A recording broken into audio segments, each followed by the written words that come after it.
সুপ্রিয় দর্শক, আপনাদের সবাইকে আমন্ত্রণ জানাচ্ছেন টিভি নিয়মিত স্বাস্থ্য বিষয়ক আয়োজন স্বাস্থ্য প্রতিদিনে। আমি নুসরাত দীপা আপনাদের সঙ্গে রয়েছি। দর্শক, আমাদের আজকে আলোচ্য বিষয় হচ্ছে বয়স্কদের মুখের রোগ। আর এই গুরুত্বপূর্ণ বিষয়টি নিয়ে কথা বলার জন্য আজ আমাদের সঙ্গে স্টুডিওতে উপস্থিত রয়েছেন একজন বিশেষজ্ঞ চিকিৎসক। আমরা আলোচনা শুরু করব, তবে তার আগে পরিচিত হয়ে নিয়েছে আমাদের সেই অতিথির সঙ্গে। ডাক্তার মোহাম্মদ আশাফুজ্জোহা রাজ 1976 সালের আগস্ট মাসে মাগুরা জেলায় জন্মগ্রহণ করেন। তিনি 2000 সালে পায়োনিয়ার ডেন্টাল কলেজ থেকে বিডিএস ডিগ্রি অর্জন করেন। বর্তমানে তিনি রাজ ডেন্টাল সেন্টারের প্রতিষ্ঠাতা হিসেবে কর্মরত। আপনাকে স্বাগত আমাদের আজকের অনুষ্ঠানে। ধন্যবাদ আপনাকে। দর্শক যারা দেখছেন সবাইকে শুভেচ্ছা। 60 ঊর্ধ্ব বয়স্ক মানুষ যারা রয়েছে, সাধারণত মুখের কোন কোন ধরনের সমস্যাগুলো সব থেকে বেশি হয়? আমরা মেন 3 বেলার পাশাপাশি অনেকবারই খেতে হচ্ছে একদম শুরু থেকেই। এই খেতে খেতে আসলে আমাদের মুখের যে স্বাস্থ্য, এটা অনেক ক্ষেত্রে কিন্তু ঠিক রাখা সম্ভব না। কারণ কত কিছু খাচ্ছি আমরা, শক্ত নরম হাড়, কত কিছু খেয়ে শক্ত হাড্ডি, কত কিছু খাচ্ছি। এই খাওয়ার ফলে আসলে মুখের মধ্যে আস্তে আস্তে কিছু পরিবর্তন আসে। প্রথম হচ্ছে দাঁতের ক্ষয় হয়ে যায়, আমরা অ্যাট্রিশন বলে থাকি। এই চর্বণের যে জায়গাটি, সেই জায়গাটি আস্তে আস্তে অনেকের ক্ষয় হয়ে যায়, সমান হয়ে শুরু করে। আইসক্রিম খেলে, মিষ্টি খেলে উফ করে ওঠে, বয়স্করা দাঁতে শিরশির করে ধরে বসছে, খুব কমিউনিটি। এর পাশাপাশি মাড়ির রোগের প্রবণতা বেড়ে যায়, কারণ সবসময় কামড় দিতে দিতে দাঁতের যে একটি কন্ট্যাক্ট পয়েন্ট থাকে, একটি দাঁত আরেকটি দাঁতের সাথে মিশে থাকে একটি কন্ট্যাক্ট পয়েন্টে, ওইটা আসলে আস্তে আস্তে একটু লুজ হয়ে যায়, ফাঁকা হয়ে যায়। ফলে খাবার ঢুকে যায়, মাড়িতে ব্যথা করে, মাড়ির মধ্যে ফুলে যায়, মাড়িতে রক্ত পড়ে, মানে মাড়ির রোগ শুরু হয়ে যায়। আর বয়স বাড়ার সাথে সাথে ডায়াবেটিস বা প্রেশার রোগ শুরু হয়ে যায় এবং মুখের মধ্যে ইফেক্ট পড়ে। এগুলোর জন্য যে ওষুধ সেবন করতে হয়, সেখান থেকেও মুখের স্বাস্থ্য নষ্ট হওয়ার একটি অনেক বড় ধরনের কারণ হিসেবে আমরা চিহ্নিত করি। যারা বিভিন্ন ধরনের ঔষধ গ্রহণ করছে, যেমন ডায়াবেটিস, কিডনি জনিত সমস্যা, কার্ডিয়াক রিলেটেড প্রবলেম, ক্ষেত্রে তার ক্যান্সার থাকে, তো তারা কি কি জটিলতা সেখান থেকে আসলে হতে পারে? যেমন যাদের উচ্চ রক্তচাপ রয়েছে, তাদের অনেক ওষুধই মুখে ড্রাইনেস তৈরি করে, মানে মুখের শুষ্কতা তৈরি হয়ে যায় এবং মাড়ি ফুলে যেতে সাহায্য করে। বিশেষ করে ক্যালসিয়াম চ্যানেল ব্লকার খুব কমিউনিটি ওষুধ ব্লাড প্রেশারের কারণে। বিষণ্ণতার ম্যাক্সিমাম ওষুধই কিন্তু মুখকে ড্রাই করে। ড্রাইনেস হলেই মুখের নানা রোগ খুব কমন, সব ধরনের রোগ, আপনি ডেন্টাল ক্যারিজ বা গর্ত বলেন, মাড়ির রোগ বলেন, মুখের জ্বালাপোড়া, সব কিছু কিন্তু এই ড্রাইনেসের মধ্যেই আসলে পড়ে যায়। তো এই ড্রাইনেস হলে এখান থেকে নানা সমস্যা তৈরি হতে পারে। যেমন ক্যান্সারের কথা বলছিলেন, রেডিওথেরাপি দিলে তো মুখের মধ্যে একটু বড় ধরনের চেঞ্জ হয়।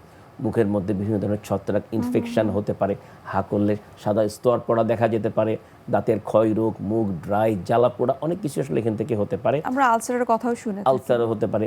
যারা অ্যাজমার রোগী ইনহেলার নেয় এবং ডাক্তারের পরামর্শের মতো ইনহেলার নেওয়ার পর কুলি করে না ফেলে, সেখান থেকেও কিন্তু মুখের মধ্যে নানা ধরনের ক্ষত, ক্যারিজ, সব কিছুই হতে পারে এই সমস্ত কারণে। বয়স্কদের ক্ষেত্রে আক্কেল দাঁতের মূল দাঁতটা ক্ষেত্রে যদি দাঁত ফেলার কোনো ডিসিশন আপনারা দিয়ে থাকেন, সেক্ষেত্রে তাদের ক্ষেত্রে কি কোনো বাধ্যবাধকতা আছে কিনা বা কোনো রেস্ট্রিকশন আছে কিনা? বয়স বাড়ার সাথে সাথে অনেকেই দাঁত ফেলে দেওয়ার একটা বিষয় রয়ে যায়, কারণ আমরা দাঁতকে কিন্তু রাখার চেষ্টা করি। আধুনিক চিকিৎসা কিন্তু দাঁতকে ফেলার কথা বলেই না, কারণ দাঁত ফেললে নানা সমস্যা হয়, সেগুলো নিয়ে তো একটু পরে আলাপ করতে পারবো। বাট দাঁতকে না ফেলার যে বিষয়টি থাকে, সেটি ডিপেন্ড করে দাঁতের যে রুট, মানে দাঁতের যে অংশ দেখতে পারি আমরা মুখের মধ্যে, তার প্রায় 2.5 গুণ অংশ হাড়ের মধ্যে ঢোকানো থাকে, চোয়ালের হাড়ের মধ্যে। তো ওই দাঁতের সাথে হাড়ের অ্যাটাচমেন্টটি কতটা সুন্দর আছে, তার উপরে ডিপেন্ড করে দাঁতকে আমরা রাখতে পারবো কিনা। একান্তই সাধারণত বয়স বাড়ার সাথে রাখা যায় না। বিশেষ করে আক্কেল দাঁতের কথা বলছিলেন আপনি, ফেলে দিতে হয়। যাদের দাঁতের ফাঁকে খাবার ঢোকে এবং তারা ডেন্টাল ফ্লস ব্যবহার না করে টুথপিক কাঠি দিয়ে খোঁচাখুচি করে, ওই খোঁচাখুচি করতে করতে ইনফেকশন বাড়তে বাড়তে দাঁতটা নড়ে যায়। তখন থেকে দাঁতকে আমরা রাখতে পারি না। দাঁতের গর্ত হয়ে গেছে, শুরুতে চিকিৎসা না করে বসে আছি, ওই দাঁত থেকে ইনফেকশন যে দাঁতের গোড়ায়, যে দাঁতের সাথে হাড়ের যে অ্যাটাচমেন্ট আগে বলছিলাম, নষ্ট করে ফেলতে পারে, দাঁতকে ফেলে দিতে হতে পারে। তো দাঁত ফেলে দেওয়ার ক্ষেত্রে বয়স্কের ক্ষেত্রে আমাদের একটু সাবধানতা অবলম্বন করতে হয়। বিশেষ করে সে কী কী ওষুধ খায়। আপনি দেখবেন অনেক রোগী কিন্তু ডাক্তারের কাছে প্রেসক্রিপশন নিয়ে আসেন, আগে কী ওষুধ খাচ্ছে, যেমন তার প্রেশার আছে কিনা বা ডায়াবেটিস আছে কিনা, ওষুধ প্রেসক্রিপশন নিয়ে আসে না। মুখে বলে যে ডাক্তার সাহেব কিছু নাইও, অনেকে বলে ফেলে, তার আছে কিন্তু। আমার নিজেরই এরকম অনেক অভিজ্ঞতা আছে। আমরা অনেকবার জিজ্ঞাসা করলেও রোগীরা বলে না। রোগীরা মনে করে যে ডায়াবেটিস হচ্ছে মুখের চিকিৎসা কোনো সমস্যা কি। বাট প্রত্যেকটা রোগীর সাথেই কিন্তু বা প্রত্যেক রোগের সাথে কিন্তু এই দাঁতের চিকিৎসার একদম প্রত্যক্ষ পরোক্ষ সম্পর্ক রয়েছে। যেমন ইকোস্প্রিন বা রক্ত পাতলা হওয়ার ওষুধ কিন্তু অনেকেই খায়। এটা যদি সে ডাক্তারকে না বলে, তাৎক্ষণিক রোগীর যে কোনো চিকিৎসায় বড় ধরনের অপূরণীয় ক্ষতি হতে পারে। এটা বলতে হবে। যারা দীর্ঘকালীন, যাদের থাইরয়েডের সমস্যা আছে, থাইরয়েডের ওষুধ খায়, মেয়েরা বিশেষ করে খুব কমন, দীর্ঘ সময় খাচ্ছে, এদেরকে বলতে হবে। যারা ইনহেলার নেয় তাদেরকে বলতে হবে। অন্যান্য রোগ অবশ্যই বলতে হবে, কারণ ডাক্তার চিন্তা করবে যে এই রোগের সাথে সে সম্ভাব্য কি ওষুধ খাচ্ছে, এই ওষুধের সাথে কোন চিকিৎসাটি নিরাপদ এটি জেনে বুঝেই আসলে চিকিৎসা করা উচিত, যেটা আসলে ডেন্টিস্ট ছাড়া বাকি কিন্তু এই কোয়াক বা হাতুড়ি চিকিৎসা বুঝবে না।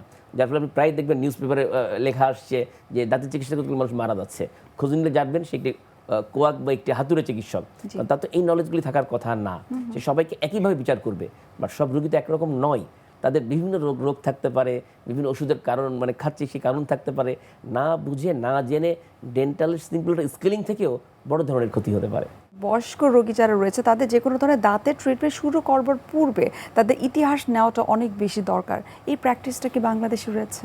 এটা আসলে দুঃখজনক। আমি বললাম আপনাকে, এই যে প্রেগনেন্সির সময় মেয়েরা বলে না, তার প্রেগনেন্সির সময় কথা বলতে লজ্জা পাই।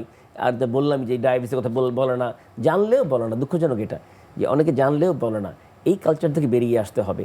ডাক্তারদের কাছে কোনো রোগ, কোনো শারীরিক অবস্থা, কী ওষুধ খাচ্ছে এগুলো যদি খুলে না বলেন, তাহলে একটি চিকিৎসা করতে গেলে অন্য জায়গায় কিন্তু বড় ধরনের সমস্যা হতে পারে।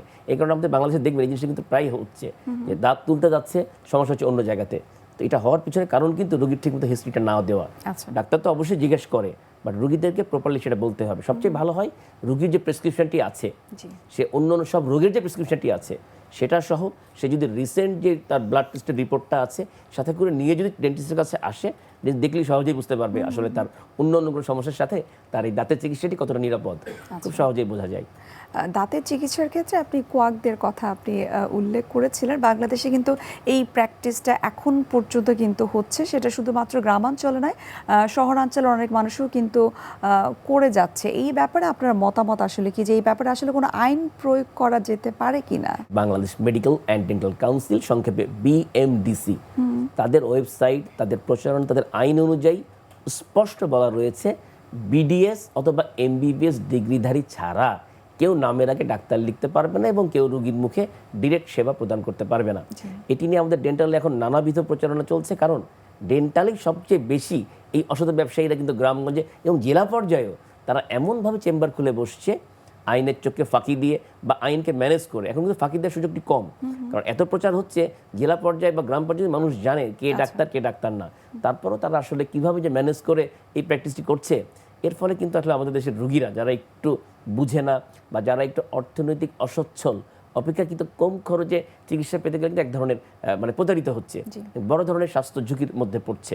আর যারা একটু অসুস্থতায় ভুগছে তাদেরও কিন্তু গ্রাম পর্যায়ে এখন স্বাস্থ্য কমপ্লেক্সে ডেন্টাল ইউনিট চালু হয়েছে, চাইলে কিন্তু তারাও সেখানে চিকিৎসা নিতে পারে। তারা না নিয়ে কেন যে আসলে এই কোয়াক ব্যবসায়ী বাংলাদেশে এখনই এতটা পপুলার, বিপজ্জনক একটা জিনিসের মধ্যে বাংলাদেশ এখনো চলছে, এটা আসলে আমরা বা আমাদের ডেন্টাল সোসাইটি এখনো বুঝতে পারছে না। আমরা এতবার বলছি, আইন সংস্থার সাথে আমরা আলাপ করছি, বসছি, তারা কিন্তু ধরছে এমন না। আপনি প্রায় দেখবেন যে ভুয়া চিকিৎসা ধরা পড়ছে, আবার তারা কীভাবে যেন বেরিয়ে যায়, তারা জেল জরিমানা খেটে বেরিয়ে যাচ্ছে, আবার সে আগের পেশায় চলে যাচ্ছে। তো এটি আসলে বন্ধ করতে হবে। এর জন্য সবচেয়ে প্রথম যেটা দরকার আমাদের দেশের রোগীদের সচেতনতা। তারা যাওয়ার আগে অবশ্যই নিশ্চিত হয়ে নিতে হবে এই ডাক্তারটি আসলে ভুয়া না সহজ, এটি বের করা এখন কিন্তু খুব সহজ। দাঁতের চিকিৎসা ব্যয়বহুল বলে কিন্তু সরাসরি ভালো ডেন্টিস্টদের কাছে না গিয়ে কিন্তু ফার্মেসিতে যে ডাক্তাররা বসে তাদের কাছ থেকে, যেমন আমরা কোয়াকদের কথা যদি বলি, তাদের কাছ থেকে খুব স্বল্প মূল্যে ট্রিটমেন্ট নিয়ে নিচ্ছে। বাংলাদেশে একটি বিষয় নিয়ে খুব বেশি উদ্বিগ্ন, সেটি হচ্ছে অ্যান্টিবায়োটিক রেসিস্ট্যান্স। বিভিন্ন আইসিএ গবেষণা করে আমাদের দেশেরই রিপোর্ট এটা, যে ম্যাক্সিমাম অ্যান্টিবায়োটিক তাদের কাজ করছে না। এর পিছনে মূল কারণ হচ্ছে যত্রতত্র অ্যান্টিবায়োটিক ব্যবহার। আমরা বয়স মানছি না, কী রোগ হয়েছে না জেনেই অ্যান্টিবায়োটিক খাওয়া শুরু করে দিচ্ছি, ডোজ মেনটেন করছি না, যে আমরা কি এটা 500 মিলিগ্রাম খাবো নাকি 800, কোনো ধারণা নাই, সকালে খাবো রাত্রে খাবো, একরকম কথা বলে দিচ্ছি, আমরা মানছি না। আমরা একদিন খেয়ে ব্যথা ভালো হয়ে গেলে বন্ধ করে দিচ্ছি। এই যে নির্দিষ্ট কোর্স রয়েছে এটাও জানি না, কোন ওষুধ খেতে হবে সেটাও বুঝি না। এই যে খাচ্ছি, এই খাওয়ার ফলে কিন্তু আসলে অ্যান্টিবায়োটিক রেজিস্ট্যান্সটা ফর্ম করছে। এটা কত বড় যে ভয়াবহ জিনিস, যখন আসলেই একটি রোগ হয়ে যাবে তখন অ্যান্টিবায়োটিক লাগবে, তখন সে অ্যান্টিবায়োটিক কাজ করে না, যার ফলে দেখা যায় অনেকটা মৃত্যু নিশ্চিত হয়ে যায়, যেহেতু সে রোগকে কন্ট্রোল করতে পারছে না। তো এই বিষয়টা মাথায় রাখতে হবে। যেমন তেমনভাবে ব্যথানাশক ওষুধ, যেমন কিডনিতে ইফেক্ট করছে, অ্যালার্জি করছে, আলসার করছে, এগুলোর বিষয়ে আমাদের খেয়াল রাখতে হবে। অ্যান্টিবায়োটিক সেবনের ক্ষেত্রেও খেয়াল করতে হবে। মূল কথা হচ্ছে ডাক্তারের পরামর্শ এখানে খুবই জরুরি। মহিলাদের মেনোপজ এই অধ্যায়টা যখন শুরু হয় তখন তো আমরা জানি যে অনেক ধরনের হরমোনাল ইমব্যালেন্স হয়, অনেক ধরনের বিহেভিয়ারাল চেঞ্জেস হয়ে থাকে। তার পাশাপাশি দাঁতেরও কি কোনো সমস্যা হয়ে থাকে? বড় ধরনের সমস্যা হয়ে থাকে, সেটি হচ্ছে মুখের জ্বালা পোড়া। আপনি দেখবেন সাধারণত এই 45-50 বছরের মেয়েরা কিন্তু প্রায় আমাদের চেম্বারে আসছে, তাদের মুখে এক ধরনের জ্বালা পোড়া করে, খেতে পারে না, ঝাল লাগে। এটির পিছনে কারণ হচ্ছে হরমোনাল ইমব্যালেন্স। আসলে এখানে খুব ভালো যে চিকিৎসা আছে তাও না, আমরা সাধারণত আসলে একটা সাইকোলজিক্যাল বা একটা কাউন্সেলিং করি বিষয়টা নিয়ে। তো এইটি একটি বড় বিষয়, খুব অস্বস্তিকর বিষয় কিন্তু এটি। আমরা জানি যাদের এটা হয় তারা অনেক কষ্টের থাকে, ঠিকমতো খেতে পারে না, এমনিতেই তো মেজাজ খিটখিটে থাকে, তারপরে মুখের জ্বালা পোড়া সব কিছু মিলে কিন্তু অস্বস্তিকর একটি অবস্থায় থাকে। তো এই সময় আসলে ওরাল হাইজিনটা ভালো মতো মেনটেন করতে হবে, কারণ এই সময় যদি কোনো রোগ শুরু হয় সেটি কিন্তু তার ব্যাপ্তি খুব তাড়াতাড়ি বেড়ে যেতে পারে, মানে সাধারণ রোগীর চেয়ে এই সময়। তো এই সময় আসলে দাঁতের যত্নের ব্যাপারে কোনো অবহেলা করা যাবে না, একটু ভালো মতো এটাকে যত্ন করতে হবে। বিশেষ করে যত্নের পাশাপাশি দিনের মধ্যে কয়েকবার একটু গরম পানিতে লবণ মিশিয়ে কুলি করতে হবে, যাতে করে মুখের মধ্যে নতুন করে কোনো ব্যাকটেরিয়া বাসা বাঁধতে না পারে। বয়স বাড়ার পাশাপাশি তারা সচেতন থাকে যে আমাকে আমার হাড় মজবুত করার জন্য বা হাড় ক্ষয় প্রতিরোধ করার জন্য আমাকে ভিটামিন ডি, ক্যালসিয়াম, বিভিন্ন ধরনের সাপ্লিমেন্ট খেতে হবে। দাঁতকে সুস্থ রাখার জন্য স্পেসিফিক এমন কোনো সাপ্লিমেন্ট রয়েছে কিনা? মুখের মধ্যে চোয়ালের হাড় এবং দাঁত এটাকে ভালো রাখার জন্য আসলে ক্যালসিয়াম দরকার, আর ক্যালসিয়াম অ্যাবজর্ব করতে গেলে পর্যাপ্ত ভিটামিন ডি দরকার। তো এই দুইটা হচ্ছে শক্ত টিস্যুর জন্য খুবই জরুরি। সেটা খাবারের থেকেও পেতে পারি, আর খাবার থেকে যদি অস্বস্তি নিশ্চিত করতে না পারি তাহলে ডাক্তারের পরামর্শ মতো আমরা আলাদা বাইরে কেনা সাপ্লিমেন্টারি গ্রহণ করতে পারি। আর এর পাশাপাশি সফট টিস্যু যেটাকে আমি বলছিলাম মাড়ি, তালু, জিভ, এগুলোকে ভালো রাখার জন্য ভিটামিন সি দরকার। তো ভিটামিন সি মাশাআল্লাহ আমাদের দেশে প্রচুর পরিমাণে সব খাবারই কম বেশি আছে, শাকসবজি বলি, ফলমূল বলি। তো সেগুলো যদি আমরা পর্যাপ্ত সেবন করি ভিটামিন সির ঘাটতিটা আমাদের কম হবে, আর কম হলে এই নরম টিস্যুর অংশ ভালো থাকবে, আবার শক্ত টিস্যুর অংশ ভালো থাকবে। মুখ গহ্বরের ভেতরে জিহ্বার যে যত্নটা নেওয়াটা জরুরি, সেই ব্যাপারে কিন্তু আমরা খুব একটা সচেতন থাকি না। আমরা যতটুকু জানি যে সেখানে কিন্তু বিভিন্ন ধরনের ব্যাকটেরিয়া থাকে এবং ব্যাকটেরিয়া থেকে কিন্তু অন্যান্য রোগের সূত্রপাত হয়। একটু জানবো এই ব্যাপারে।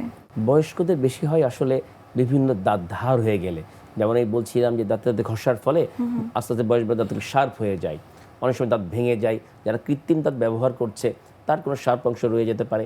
এই ধারালো অংশ দাঁতের জিভায় লাগতে থাকে, এক ধরনের ঘা তৈরি হয়, যেটা পরবর্তীতে অনেক ভয়ঙ্কর রূপে ধারণ করতে পারে। তো এটি তো হচ্ছেই, পাশাপাশি মুখে এক ধরনের অ্যাপথাস আলসার হতে পারে, জিভায় হতে পারে ছোট ছোট ঘা, খুব পেনফুল, 7-8 দিন থাকে, এরপর ঠিক হয়ে যায়। এরপর যে প্রি ক্যান্সারাস লেশন হয় মুখের মধ্যে দেখা যেতে পারে, যাদের ইমিউনিটি কম, যারা জর্দা সুপারি খাচ্ছে, বয়স হলে বেশি খায় এগুলো, জর্দা খুব কমন বাংলাদেশে।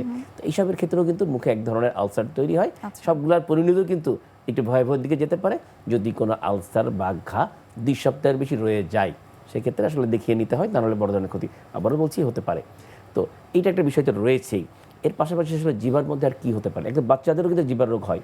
আমরা একটা ফাঙ্গাল ইনফেকশন বা ক্যান্ডিডিয়াসিস বলি, দেখবেন ছোট বাচ্চাদের যারা একটু ফিডারে দুধ খায় বিশেষ করে, তাদের জিভার উপর এক ধরনের সাদা দইয়ের মধ্যে প্রলেপ পড়ে। এটা যদি রয়ে যায় এখান থেকে আসলে বাচ্চার অপুষ্টিগত কারণ নানা জটিলতা তৈরি হতে পারে। সুতরাং জিভার স্বাস্থ্য অবশ্যই পরিষ্কার করে রাখতে হবে দাঁত ব্রাশের পাশাপাশি। খুব সিম্পল, ওই ব্রাশটা নিয়েই আমরা ব্রাশের পর জিভাটাকে একটু পরিষ্কার করে ফেলতে পারি, বা আলাদা করে টাং ক্লিনার ইউজ করতে পারি। যদি বাজারে পাওয়া যায়, যদি সে জোগাড় করতে না পারে, নর্মাল যে আমরা দাঁত ব্রাশ করছি এই ব্রাশটি দিয়ে জিভার উপরে একটু ঘষে পরিষ্কার করে দিতে পারি। আর বাচ্চাদের ক্ষেত্রে শুকনা সুতি কাপড় আঙ্গুলে পেঁচিয়ে জিভাটা পরিষ্কার করে দিতে পারি, কারণ জিভাও কিন্তু মুখের মধ্যে একটি বড় অংশ, সেখানেও নানা ধরনের রোগ হতে পারে। আমরা বয়স্কদের মুখের রোগ নিয়ে আরও বিস্তারিত আপনার কাছ থেকে জানার চেষ্টা করবো। এই পর্যায়ে আমরা দেখে নিচ্ছি স্বাস্থ্য প্রতিদিনের নিয়মিত আয়োজন, কি খাবেন, কেন খাবেন, এই সেগমেন্টটি। সুপ্রিয় দর্শক, আপনারা দেখছেন স্বাস্থ্য প্রতিদিন। এই পর্যায়ে আমরা দেখে নিচ্ছি বিভিন্ন খাদ্যের পুষ্টি গুণাগুণ নিয়ে আমাদের পুষ্টিবিদের পরামর্শ। একজন মানুষকে কখন সুন্দর দেখায়? যখন সে হাসে, অর্থাৎ হাসলে প্রত্যেক মানুষকে সুন্দর দেখায়, কিন্তু এই হাসিটা তখনই সুন্দর হয় যখন আপনার দাঁত সুন্দর হয় এবং দাঁত আপনার অনেক বেশি সুস্থ থাকে। তো দাঁত সুস্থ রাখার ক্ষেত্রে আপনাকে অবশ্যই অনেক কিছু মেনটেন করতে হবে, এবং সবচেয়ে বড় বিষয় হলো যে আপনাকে রেগুলার এমন খাবার সিলেক্ট করতে হবে যে খাবারগুলো কিনা আপনাকে দাঁত ভালো রাখতে সাহায্য করে। যেমন আপনি বাদাম খেতে পারেন, কাজু বাদাম কিন্তু দাঁতকে ভালো রাখতে সাহায্য করে, এবং বিভিন্ন ধরনের সবুজ শাকসবজি যেটার মধ্যে ফলিক অ্যাসিড আছে দাঁতের সুস্থতা রক্ষার্থে সাহায্য করে। এবং আপনি যদি রেগুলার অ্যাপেল খান একটা করে, তাহলে কিন্তু আপনার দাঁতটা থাকবে অনেক বেশি মজবুত এবং সুন্দর। আর অনেক সময় দেখা যায় যে অনেকে ঠিকমতো দাঁত ব্রাশ করেন না, তো সেক্ষেত্রে কিন্তু এক ধরনের দুর্গন্ধ ছড়ায়। তো সেক্ষেত্রে আপনাকে অবশ্যই রেগুলার পেয়ারা খেতে হবে। পেয়ারা দাঁতের সৌন্দর্যে যেমন ভালো কাজ করে, ঠিক তেমনই কিন্তু দাঁত পরিষ্কার করতে সাহায্য করে। এবং এর পাশাপাশি আপনাকে অনেক ধরনের খাবার খেতে হবে, যেমন সালাদ আপনি খেতে পারেন, এটা আপনার রেগুলার দাঁত সৌন্দর্যে সাহায্য করে। কিন্তু কী ধরনের খাবার খাবেন না সেটা আপনাকে অবশ্যই খেয়াল রাখতে হবে এবং মেনটেন করতে হবে। সুন্দর হাসির জন্য আপনাকে অবশ্যই অতিরিক্ত মাত্রায় চকলেট, চিনিযুক্ত খাবার এগুলো অ্যাভয়েড করতে হবে। এবং যারা কিনা ধূমপান করেন বা অনেক ধরনের কোল্ড ড্রিঙ্কস খেতে পছন্দ করেন তাদেরকে আমি বলবো যে অবশ্যই এটি সম্পূর্ণভাবে এড়িয়ে চলতে হবে, কারণ দাঁত সুন্দর রাখার ক্ষেত্রে আপনাকে অবশ্যই এমন কোনো খাবার খাওয়া যাবে না যা কিনা আপনার ক্ষতি করে। এবং অনেকে আছেন আমি দেখি যে রেগুলার পান খেতে পছন্দ করেন বা 2 থেকে 3 বেলা 4 বেলা পান খাচ্ছেন, তাদের ক্ষেত্রেও কিন্তু দাঁত ক্ষয় হয়ে যায়। এবং একবার যদি দাঁত ক্ষয় হয় তাহলে কিন্তু সেই দাঁত ঠিক করা অনেক কঠিন হয়ে পড়ে। তো এই ক্ষেত্রে অবশ্যই আপনাকে এই বিষয়গুলো মেনটেন করতে হবে। এবং ডেন্টিস্টরা বর্তমানে সবাইকে সাজেস্ট করে যে প্রতিদিন 2 বেলা ব্রাশ করার জন্য। আপনি সবসময় যখন রাতে ঘুমাতে যাবেন, ঘুমাতে যাওয়ার আগে একবার দাঁত ব্রাশ করবেন এবং সকালে ঘুম থেকে ওঠার পর আগে খালি পেটে 2 গ্লাস পানি পান করবেন, তারপরে নাস্তা করবেন, তারপরে আপনি দাঁত ব্রাশ করবেন। এই সিস্টেম যদি আপনি রেগুলার ফলো করেন তাহলে কিন্তু আপনার দাঁত অনেক সুন্দর থাকবে এবং স্বাস্থ্যোজ্জ্বল থাকবে। বয়স্কদের ক্ষেত্রে যদি কখনো দাঁত ফেলে দেওয়ার মতো কন্ডিশন হয়, সেক্ষেত্রে আসলে আপনাদের ট্রিটমেন্ট প্রোটোকলটা কি হতে পারে বা কি ধরনের কমপ্লিকেশনস পরবর্তীতে হতে পারে? দাঁত ফেলে দিলে তাৎক্ষণিক কোনো পরিবর্তন আসলে রুগীরা বুঝতে পারে না, সেই জন্য রুগীরা বলে ব্যথা হয়েছে ফেলে দেন। বাট এর দীর্ঘমেয়াদী অনেক বড় প্রভাব রয়েছে। বিজ্ঞানীরা স্পষ্ট প্রমাণ করছে দাঁত ফেলে দিলে কি হয়। একটি হচ্ছে দাঁতের যে বিন্যাস বা এক দাঁতের সাথে আরেক দাঁতের যে সম্পর্ক সেটা নষ্ট হয়ে যায়, মানে দাঁত ফাঁকা হয়ে যায়। যে দাঁতটি ফেলছে তার অপোজিট সাইডের দাঁতটা নেমে চলে আসে। সব কিছু মিলিয়ে কিন্তু মুখের স্বাস্থ্যটা একটু নষ্ট হয়ে যায়। খাবার গ্রহণ করতে পারে না, ঠিকমতো কোথায় উচ্চারণ করতে পারে না, নানা ধরনের সমস্যা তৈরি। এটা আমরা অনেকেই জানি, বাট যে জিনিসগুলো আমরা জানি না সেটি দাঁত ফেলে দিলে আমাদের মস্তিষ্কের রক্ত সরবরাহ কিছুটা ব্যাঘাত ঘটে, ফলে আমাদের স্মৃতিশক্তি লোপ পায়। অনেকেই মনে করে বয়স হয়ে গেছে, কিছু মনে রাখতে পারি না। এই তো অনেক কারণ রয়েছে, খুব স্বাভাবিক। এর পিছনে কারণ রয়েছে মুখের দাঁত কম থাকা। কম থাকা থেকেও কিন্তু স্মৃতিশক্তি লোপ পেতে পারে, এক ধরনের বিষণ্ণতা আসতে পারে। সবকিছু কিন্তু না চলে দাঁত হারানোর পিছনে একটি বড় কারণ। আচ্ছা, এক্ষেত্রে আর্টিফিশিয়াল দাঁত কি কেউ ব্যবহার করতে পারে কিনা? আমরা তো সবসময় বলে থাকি একমাত্র আক্কেল দাঁত ছাড়া বাকি দাঁতগুলি ফেলে দিলে সেখানে আসলে কৃত্রিম দাঁত সংযোজন করা প্রয়োজন। তার বয়স, তার অন্যান্য রোগ রয়েছে কিনা সব কিছু এবং তার অর্থনৈতিক অবস্থা সব বিচার করেই কিন্তু অনেক অল্প পয়সা থেকে অনেক ভালো, মানে অনেক এক্সপেন্সিভ দাঁত লাগানোর পদ্ধতি কিন্তু আমাদের দেশে সফলভাবে রেগুলার হচ্ছে। আমরা অনুষ্ঠানের একেবারে শেষ পর্যায়ে চলে এসেছি। আপনাকে অসংখ্য ধন্যবাদ। বয়স্কদের যে এত ধরনের মুখের সমস্যা হয় এবং সেই সাথে তাদের চিকিৎসা পদ্ধতি কি হতে পারে, ম্যানেজমেন্ট কি হতে পারে, সেই বিষয়ে সঠিক কিছু তথ্য আমাদেরকে দেওয়ার জন্য অসংখ্য ধন্যবাদ এবং সেই সাথে শুভকামনা এনটিভির পক্ষ থেকে। ধন্যবাদ। সুপ্রিয় দর্শক, এতক্ষণ আপনারা দেখছিলেন এনটিভি নিয়মিত স্বাস্থ্য বিষয়ক আয়োজন স্বাস্থ্য প্রতিদিন। এই পর্যায়ে আমরা দেখে নিচ্ছি আমাদের আগামী পর্বে কি থাকছে। সাধারণত দেখা যায় যে পুরুষ ছেলে সে জন্মের পরে দেখা গেল যে তার অন্ডকোষের থলিতে অন্ডকোষের যে বিচিটা অর্থাৎ টেস্টিসটা আসে নাই, তাহলে এটা নাই, মিসিং হয়ে গেছে। একটা আছে একটা নাই, এটাকে আমরা বলি আনডিসেন্ডেড টেস্টিস। দেখা গেল যে তার হচ্ছে পেশাব করার সময় পেশাবের ঠিকমতো বের হতে পারতেছে না এবং সামনের দিকে চামড়াটা বড় এবং আটকানো এবং পেশাব করার সময় ফুলে যায়, যেটাকে বলা হয় ফাইমোসিস। বিশ্বের যে কোনো প্রান্ত থেকে যে কোনো সময় এনটিভি জনপ্রিয় অনুষ্ঠান স্বাস্থ্য প্রতিদিন দেখতে আপনারা ভিজিট করতে পারেন আমাদের পূর্ণাঙ্গ পোর্টাল www.ntvbd.com এ। এছাড়াও এনটিভির বিভিন্ন ধরনের জনপ্রিয় অনুষ্ঠান এবং নিউজ আপডেট পেতে আপনারা ভিজিট করতে পারেন আমাদের ইউটিউব চ্যানেল এবং ভেরিফাইড ফেসবুক পেজে। সুপ্রিয় দর্শক, আজ এখানে শেষ করছি। দেখা হবে আবারও আপনাদের সঙ্গে। সে পর্যন্ত আপনারা সবাই ভালো থাকুন, সুস্থ থাকুন। আল্লাহ হাফিজ।